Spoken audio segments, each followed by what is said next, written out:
Students, welcome back to my channel. ఈరోజు evaluation in biological sciences okay so అనే unit నుండి BEd third semester syllabus pedagogy of biological sciences అనేటువంటి టాపిక్లో నుండి మనం ఒక కాన్సెప్ట్ని తెలుగులో తెలుసుకుందాం. ఇవాల్యుయేషన్ ఇన్ బయోలాజికల్ సైన్సెస్ అనమాట. ఆ యూనిట్లో నుండి ఇవాల్యుయేషన్ ఇంట్రడక్షన్. ఇక్కడ ఇవాల్యుయేషన్ స్పెల్లింగ్ రాంగ్ ఇచ్చారు. Introduction. Education is considered as an investment in human beings. ఎప్పుడైనా సరే మనం చదువుకునేటువంటిది అది చాలా మనకు ఉపయోగపడేటువంటి దానిగా భావించి దానికోసం ఎంతైనా సరే మనం ఖర్చు పెడుతూ ఉంటాం. In human beings in terms of development of human resources. మన కోసం ఏం దాచుకుంటున్నాం అనేటువంటి దానిలో చదువు కూడా వస్తుంది అనమాట. మనకున్నటువంటి ఆ యొక్క వనరులు ఏంటి అంటే మన స్కిల్స్ అనమాట. సో మనకున్నటువంటి ఆ యొక్క తలాంతులు లేదు అంటే కళలు అనమాట. సో నాలెడ్జ్ అంటే జ్ఞానము. Evaluation of both the process and product of education is necessary. ఈ యొక్క ఇవాల్యుయేషన్ అనేటువంటిది ఒక ప్రక్రియగా చూసినట్లయినా సరే అది ఒక ప్రొడక్ట్గా మనం ఎడ్యుకేషన్కి సంబంధించినటువంటి అంటే చదువుకోవడం ద్వారా ఏం వచ్చింది అని మనం గమనించినట్లయితే is necessary to know how the process of education is on. అంటే ఈ యొక్క ప్రక్రియ అనేటువంటిది ఎలా జరుగుతుంది, ఒక వ్యక్తికి చదువు అనేటువంటిది ఎంతవరకు ఉపయోగపడుతుంది, and also to know to what extent the goals of education have been achieved. అట్లాగే ఇంకా ఏంటి అంటే ఎంతవరకు వారు అనుకున్నటువంటి లక్ష్యాలు లేదా వారు అనుకున్నటువంటి గమ్యాలు పిల్లలు చేరుకోగలిగారు అనేటువంటి తెలుసుకోవడం కోసం ఈ పరీక్షలు అనేటువంటి పెడతాం అనమాట. The education commission 1964 to 1966 observed that evaluation is a continuous process.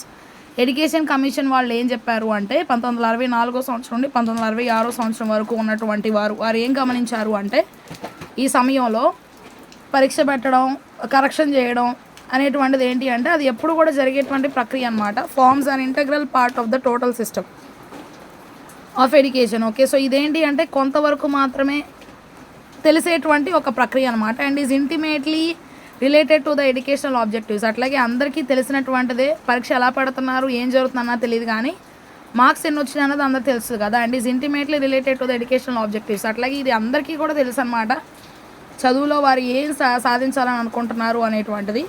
Hence evaluation has to be very comprehensive in a system of education which AIIMS at many sided development of the children. So evaluation అనేటువంటిది మనకి ఖచ్చితంగా చాలా రకాలైనటువంటి ఈ ఒక్క చదివే కాకుండా అన్ని కోణాల్లో కూడా పిల్లల్ని అభివృద్ధి చేయడానికి అవకాశం ఉండేటువంటి ఒక మంచి మార్గం అని చెప్పుకోవాలి. So total scheme of evaluation ఇక్కడ మనం చూసినట్లయితే evaluation of physical development, evaluation of character and personality, evaluation of scholastic achievement. మరి ఇక్కడ చూసినట్లయితే ఇవాల్యుయేషన్ ఆఫ్ ఫిజికల్ డెవలప్మెంట్ వారు భౌతికంగా ఎంతవరకు ఎదుగుతున్నారు, evaluation of character okay so అట్లాగే వారి యొక్క ప్రవర్తన అనేటువంటిది ఎలా ఉంటుంది, అండ్ పర్సనాలిటీ వారి వ్యక్తిత్వం అంతా ఎలా ఉంటుంది. ఇవాల్యుయేషన్ ఆఫ్ స్కాలస్టిక్ అచీవ్మెంట్ అంటే ఎస్ఏ ఎగ్జామ్స్ అనమాట. సో అవి తర్వాత ఇవాల్యుయేషన్ ఆఫ్ సోషల్ డెవలప్మెంట్, సామాజిక పరంగా వారు ఎంతవరకు అభివృద్ధి చెందగలుగుతున్నారు. అకాడమిక్ అచీవ్మెంట్స్, చదువు పరంగా ఎంతవరకు వారు ఎన్ని నేర్చుకోగలుగుతున్నారు. అచీవ్మెంట్స్ ఇన్ స్కిల్స్, వారికి ఉన్నటువంటి టాలెంట్స్ని బట్టి ఎన్ని వారు సాధించగలుగుతున్నారు. రిటర్న్ టెస్ట్ పిల్లలు అనమాట. సో రిటర్న్ టెస్ట్ మరి రాతపూర్వకమైనటువంటి పరీక్షలు ఉంటూ ఉంటాయి. ఎస్ఏ టైప్ అంటే వ్యాసాలతో కూడినటువంటి పరీక్షలు ఉంటాయి. ఆబ్జెక్టివ్ టైప్ ఇంకా మల్టిపుల్ చాయిస్ క్వశ్చన్స్ ఉంటాయి. వేరియస్ టైప్స్ ఉంటాయి. ఆబ్జెక్టివ్ టైప్లోనే మ్యాచింగ్ ఉంటుంది, ట్రూ ఆర్ ఫాల్స్ ఉంటాయి, ఫిల్ ఇన్ ద బ్లాంక్స్ ఉంటాయి. తర్వాత ఓరల్ టెస్ట్ పిల్లల్ని అడుగుతూ మనం కొన్ని ప్రశ్నలు ఆన్సర్లు తెలుసుకోవడం అనమాట. సో ప్రాక్టికల్ టెస్ట్ అంటే వారికి ఏదైతే మనం బోధించామో దాన్ని ఒక ల్యాబొరేటరీకి తీసుకెళ్ళి వాళ్ళతో అది చేయించడం అనమాట. సో డైలీ వర్క్, సో ప్రతిరోజు మనం ఇచ్చేటువంటి హోంవర్క్ అనేది అనమాట. Thus evaluation covers a wider purpose than the testing. Okay so ఇప్పుడు మనం చూసినట్లయితే ఒక ఇవాల్యుయేషన్ అనేటువంటిది మనం అనుకున్నటువంటి దానికంటే ఇంకా చాలా టెస్టింగే కాదు, వారి యొక్క జ్ఞానాన్ని పరీక్షించడమే కాకుండా ఇంకా చాలా వరకు అన్ని కోణాల్లో కూడా పిల్లల్ని పరీక్షిస్తూ ఉందన్నమాట. The testing only aims at knowing the achievements of the peoples in a particular subject during a specific period.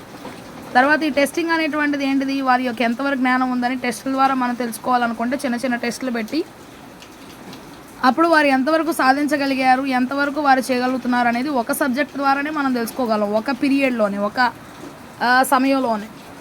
కానీ ఇవాల్యుయేషన్ అనేటువంటిది అన్ని కోణాల్లో అన్ని విధాలుగా అన్ని వైపుల నుండి కూడా వారు ఎంత సాధించగలిగారని తెలుసుకోవడానికి ఉపయోగపడుతుంది.